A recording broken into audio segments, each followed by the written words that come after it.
ఓం శ్రీ గణేశాయ నమః. ఓం శ్రీ గురుభ్యో నమః.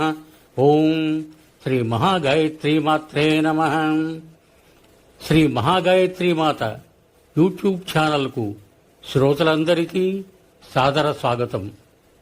ఆహ్వానించువారు కాశీవజ్ర సుబ్రహ్మణ్య శర్మ, నిడదవోలు. చంద్రవంశము పురూరవుడు బ్రహ్మమానసపుత్రుడైన అత్రిమహాముని యొక్క ఆనందబాష్పపూరిత చూపుల నుండి చంద్రుడు ఉద్భవించాడు. బ్రహ్మదేవుడు చంద్రునకు నక్షత్రాలపైన, ఓషధులపైన, విప్రులపైన ఆధిపత్యాన్ని ఇచ్చాడు. అతనిని సోముడు అని కూడా అంటారు. అతడు రాజసూయ యాగాన్ని చేసి ముల్లోకాలను జయించాడు. అతడు అందరినీ ఆకర్షించగల సుందర రూపము గలవాడు. అతనిలో గర్వాహంకారాలు బాగా పెరగటం చేత యుక్తాయుక్త విచక్షణ జ్ఞానం నశించింది. దేవతల గురువైన బృహస్పతి భార్య తార. ఆమె ఒక అందాల రాశి. సోముడు ఆమెను బలవంతంగా లేవదీసుకుని పోయాడు. అతని అందాల ఆకర్షణకు ఆమె విసురాలైపోయి అతనితోనే ఉండసాగింది.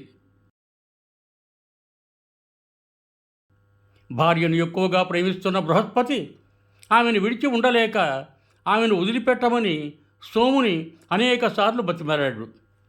సోముడు ఆమెను విడవనందున వారిద్దరికీ బద్ధవైరం ఏర్పడింది. ఇదే అదననుకుని బృహస్పతి పైన ద్వేషం గల రాక్షస గురువైన శుక్రాచార్యుడు సోముని వైపు చేరగా ఇంద్రుడు బృహస్పతిని బలపరిచాడు. ఇది ఒక దేవదానవ యుద్ధంగా తయారైంది. రెండు పక్షాల వారు బాగా నష్టపోయారు. బృహస్పతి తండ్రి అయిన అంగీరసుడు ఈ యుద్ధాన్ని నిలుపు చేయించమని బ్రహ్మను కోరాడు. బ్రహ్మదేవుడు సోముని మందలించి తారను బృహస్పతికి ఇప్పించాడు. గర్భిణిగా తిరిగి వచ్చిన తార బంగారు మేని ఛాయతోనున్న ఒక అందాల బాలుని కన్నది. ఆ బిడ్డను చూడగానే బృహస్పతికి సోమునకు మోహం పుట్టకొచ్చింది. వాడు నా కొడుకే అని ఇద్దరూ వాదులాడుకున్నారు. ఈ వివాదం కొనసాగి వృద్ధి చెందేసరికి మళ్ళీ బ్రహ్మదేవుడు జోక్యం కలిగించుకున్నాడు. తారను ఏకాంతంగా పిలిచి అసలు విషయం తెలుసుకున్నాడు. బిడ్డడు సోముని కొడుకని తెలుసుకొని అతనికి ఇప్పించాడు. ఆ బాలుడు బుద్ధిమంతుడిని గ్రహించి బ్రహ్మవానికి బుధుడు అనే నామధేయం ఇచ్చాడు. బుధుడు అన్ని విధాలా బుద్ధిమంతుడై, రూపవంతుడై, పెద్దవాడైనాడు.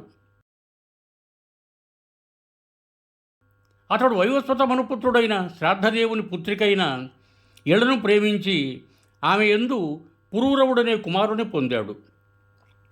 పురూరవునకు తండ్రి యొక్క వివేకము, పితామహుడైన సోముని యొక్క సౌందర్యము సంక్రమించాయి. అతడు పెద్దవాడై చంద్రవంశానికి ప్రప్రథమ మహారాజైనాడు. అతని గొప్పతనము, శౌర్యము, సౌందర్యము, ఔదార్యము, ధర్మనిష్టాది సద్గుణాలు దశ దిశలా వ్యాపించి పొగడబడుతుండేవి.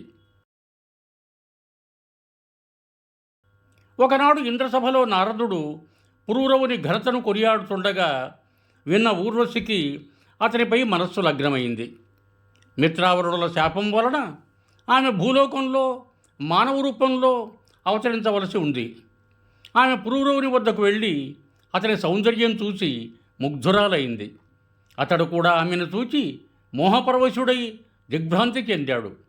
కొంతసేపటికిలా అన్నాడు, ఓ త్రిలోక సుందరి, నీవెవ్వరవు? నిన్ను చూచి నా మతి చెలిస్తున్నది. నీకు సర్వమూ అర్పించాలనిపిస్తున్నది. నీవు నా భార్యవు కాగలవా అని అడిగాడు. ఓ శశివంశ శ్రేష్ఠుడా, నీ వంటి సుందరమూర్తి యొక్క కోరికను ఈ ముల్లోకాల్లో ఏ స్త్రీ అయినా కాదనగలదా? కానీ నేను నీ భార్యను కావటానికి నాకు కొన్ని షరతులున్నాయి. వాటిని పాటిస్తానని నువ్వు మాట ఇవ్వాలి. మొదటిది, ఈ 2 పొట్టేళ్ళు నాకు ప్రాణ సమానమైనవి.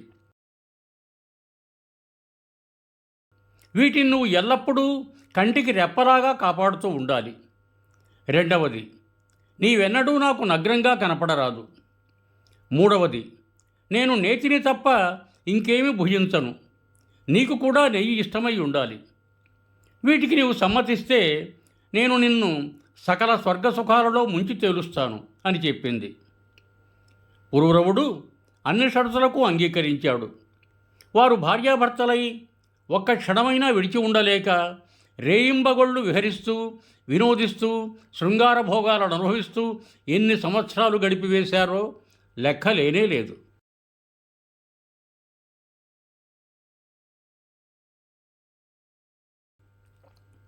ఒకరోజు సభలో ఊర్వశి లేకపోవటం ఇంద్రులకు ఎంతో వెలితెనిపించి ఆమె ఎక్కడున్నా వెతికి తీసుకురమ్మని గంధర్వులను పంపించారు. వారు వెతికి వెతికి ఆమె ఉనికిని కనిపెట్టి పురూరవుడు ఊర్వశి గాఢనిద్రలో ఉన్న సమయంలో ఆ 2 పొట్టేళ్లను అపహరించి లాక్కొని వెళ్తుంటే అవి అరిచాయి. ఆ అరుపులకు నిద్రాభంగమైన ఊర్వశి పక్కనే ఉన్న పురూరునిపై మండిపడి అతనిని లేపి నానా దుర్భాషలాడి అవమానించింది. నా ప్రాణ సమానమైన నా బిడ్డల వంటి పొట్టేళ్లను ఎవరో అపహరించుకొని పోతూ ఉంటే మగతనం లేని వానిలాగా కదలవేమి? నీవొక గొప్ప వీరుడవనుకుని నేను మోసపోయాను. ఇలాంటి భీరుడవైన నీకు చక్రవర్తిత్వం ఇచ్చిన ఆ బ్రహ్మ వెర్రివాడు అంటూ ఇంకా అనేకమైన పరుషవాక్కులాడింది. పురూరవరాజు రోషంతో లేచి కత్తి పట్టుకుని పోయి గొర్రెలను ఉడిపించుకొని వచ్చాడు. ఆ సందడిలో అతని పంచె వీడిపోయి అతడు దిగంబరుడయ్యాడు. ఇంతలో ఇంద్రుని మాయచేత ఒక పెద్ద మెరుపు మెరిసి అతని నగ్న రూపాన్ని ఊర్వశి చూచింది. నియమభంగమైనందుకు మారు మాట్లాడకుండా అంతర్ధానమైపోయింది. చంద్రవంశపు చక్రవర్తి అయిన పురూరవుడు పిచ్చివానిలాగా అయిపోయాడు. ఊర్వశి లేని జీవితం వ్యర్థమనుకున్నాడు. ఆమె కోసం ఊళ్ళు, అడవులు, దేశాలు వెతికాడు. చివరకు సరస్వతీ నదీ తీరాన చెలికెత్తలతో వహిస్తున్న ఆమెను చూచాడు. దీనుడై ఆమె వద్దకు వెళ్ళి ఇలాగ వేడుకొన్నాడు. ఓ ప్రియతమా, నన్ను విడిచి నీవు ఇలాగ ఎందుకు వెళ్ళిపోయావు? ఇది నీకు న్యాయమేనా? నిన్ను విడిచి నేను ఉండగలనా? నాపై కరుణించి నా చెంతకు తిరిగి రావా? నీవు రాకపోతే నా శరీరము శిథిలమై కృషించిపోయి చివరకు తోడేళ్ళు గద్దలపాలు కాదా అని ఊర్వశి వద్ద ప్రాధేయపడ్డాడు. ఆమె పకపక నవ్వుతూ ఇలాగన్నది. రాజా, ఒక ఆడుదానికి దాసోహమంటూ ఇంత దీనుడవై దిగజారిపోవటం చంద్రవంశపు చక్రవర్తి అయిన నీకు తగి ఉన్నదా? స్త్రీల సంగతి ఇంకా నీకు పూర్తిగా తెలియదు. వాళ్ళు చపల చిత్తలు, తమ స్వార్థానికి అడ్డు వచ్చేవారిని క్షమించరు.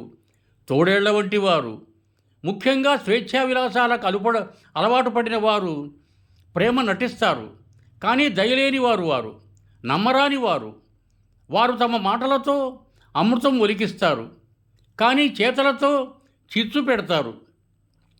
ఎలాంటి పనికైనా సాహసిస్తారు.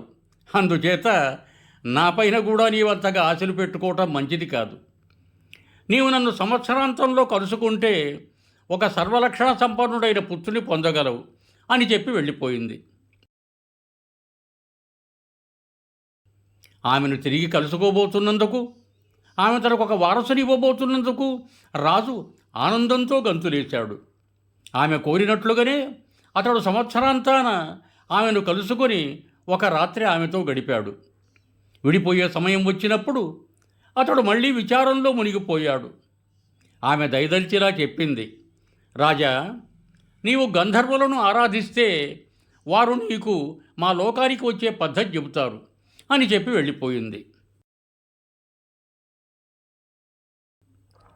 పురూరవుడు గంధర్వులను ప్రార్థించారు. వారు ప్రసన్నులై ఒక అగ్ని పాత్ర ఇచ్చి మంత్ర విధులను చెప్పారు. కానీ పురూరవుడు వాటిని గ్రహించలేక ఆ కుంపటిని ఆ వనంలోనే విడిచిపెట్టి నిరాశ చెంది వెళ్ళిపోయాడు. తర్వాత త్రేతాయుగ ప్రారంభంలో పురూరవుని మనస్సులో వేదం ఆవిర్భవించింది. అతడు ఆ అగ్నిస్థాలిని విడిచిపెట్టిన స్థలానికి వెళ్ళి చూడగా అక్కడ ఒక జమ్మి చెట్టు, దాని నుండి ఒక రావి చెట్టు పుట్టి ఉన్నాయి. ఆ రావి చెట్టు కర్రతో 2 అరణులు చేసి మంత్రాలను ఉచ్చరిస్తూ మధించసాగాడు. దాని నుండి జాతవేదుడనే అగ్ని పుట్టింది. ఆ అగ్ని పురూరవుని పుత్రుడిగా భావింపబడింది. ఆ అగ్ని ద్వారా అతడు యజ్ఞేశుడైన శ్రీహరిని ఆరాధించి గంధర్వలోకమును చేరి ఊర్వశిని పొందగలిగాడు. వారికి 6 పుత్రులు కలిగారు. వారి ద్వారా చంద్రవంశం విస్తరించింది. శుభం భూయాత్. సర్వే జనా సుఖినో భవంతు.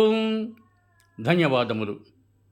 మీకు నా ఈ వీడియో నచ్చినట్టయితే దయచేసి ఒక లైక్ కొట్టి మీ బంధుమిత్రులకు కూడా నా ఈ వీడియోను షేర్ చేయగలరు. నా ఛానల్ను కూడా సబ్స్క్రైబ్ చేయ ప్రార్థన. మరొక్క మారు ధన్యవాదములతో భవదీయుడు కాశీవజ్ర సుబ్రహ్మణ్య శర్మ, నిడదవోలు, తూర్పుగోదావరి జిల్లా.